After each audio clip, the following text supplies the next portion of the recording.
Ha? O'zimiznikidan. Qani? Kechadan bir o'dib berib. Atakka dedi. Nodiron Echkini qo'shmang shatakka dedi.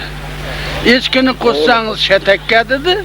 Hayto ekaningizdan o'lasiz kaltakka dedi. Mana zo'r. So'rab o'cham bezladi ekan. Var qo'zza boytoba.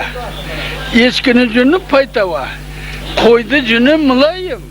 Bandam degan xudoyim. Qashqa qilar ayting. Ha bo'ldi endi. Rahmatjonlar eshitib turing. Bular Novoynikidan oladilar, Novoynikidan. Boburda nimasi? Qani? Boshdan aytaylik.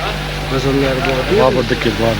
Boburda bizda Bobur Mirzoni biz shayximiz deysak bo'ladi, to'xtaylik. Bizda eshitishimizcha rivoyatlarga qaraganda Bobur degan so'z yo'lbars degan bo'ladi. Bobur Mirzo yoshligida yo'qolib qolganlar. Otalari Zahriddin bo'lgan. Keyin otalari qidirib bo'lsalar bitta yo'lbarsizda minib o'tirganmişlar. Yo'lbars hech qilmabdi Bobur Mirzo. Keyin haligi Bobur Mirzoni faqat olib bizda o'g'limiz Bobur degan ekanlar. Keyin bu Bobur Mirzoni o'liyolar bor ekanki, ana shu hozir muzey bo'lib turgan yerda otalari hammalar o'tirar ekan, bitta kaptarlar bor ekan. Kaptarga xat yozib, unda oyog'i beylab qo'yar ekan, enjinga ketar ekan, enjindan bor kelar ekan.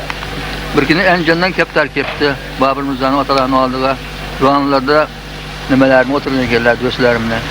Hali kelib kaptar g'u desa, nima deyapti desalar, yondalar qilishdi yolang'ishlanglar, enjindan urush kelyapti debdi. Desa Bobur Mirzo bilanlar, Bobur Mirzo o'g'lim nima deyapti desalar, o'sha enjinda emaklarimiz qovun selga etib beribdi. Qovun selga etgan keldim deyapti debdi. Ne haqiqatda otni unda och qolsa, hatto o'sha yozib bor ekan. Lekin Bobur Mirzoning otalari mana bizda o'g'limiz Zahriddin Bobur bo'lib, Bobur Mirzo o'lya bo'libdilar deganlarda 8 yoshar ekan. Shuning uchun bu Bobur Mirzoni bir duo qilamiz. Navoiy ko'nki Afg'onistonda deydi. Amin. Bobur Mirzo buvamizning ruhlari shod bo'lsin. Hammamizni qo'llab-quvvatlab yursinlar. O'tganlarni Alloh rahmat qilsin. Mana bu Chayxonda ketganlarni ham ro'za olsin, kelgan mehmonlarni hammalarini, rahbarlarimizni, hokimlarni hammalarini, hokim mana bu Muhammad hokimimizni, Abbos hokimlarimizni hammalarini Alloh umrlarini uzoq qilsin. Bu yilgi rejalar 100 bo'lib, paxta pullar, shol pullar, buğday pullar to'lib ketdi. Novoynikida olmadingizmi? Navoiynikidan? Navoiynikidan olsam kulyaptimi? Yo'q. Navoiy qizlar bilan xat yozib o'tirar ekanlar-da. Lekin qizlar aytdiki, Navoiy debdi, buni shinnirim bilan ro'chiga bitta bir bayt aytib bering debdi. Lekin bo'pti dedilar. Ne aytdilarki, oling qizlar, bering qizlar, Navoiy ham bir suqib olsin dedilar. U har ro'chga bilan shinnir ekan.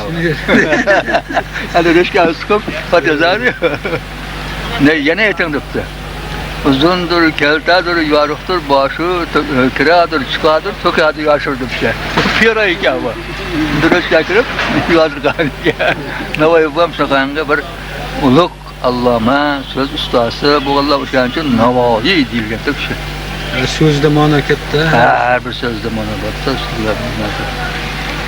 Eskidagi gapirganda kulaveradimi, enimi gapiryapti. O'shanga o'sha ma'nosi. Boshqachasiga ma'no chiqadi. Yoshli tushunsa, eshitsa boshqacha tushunadi, kulaveradi keyin. Bulardiki promoyama. Bu odamnikini o'ylarga yozilmaydi.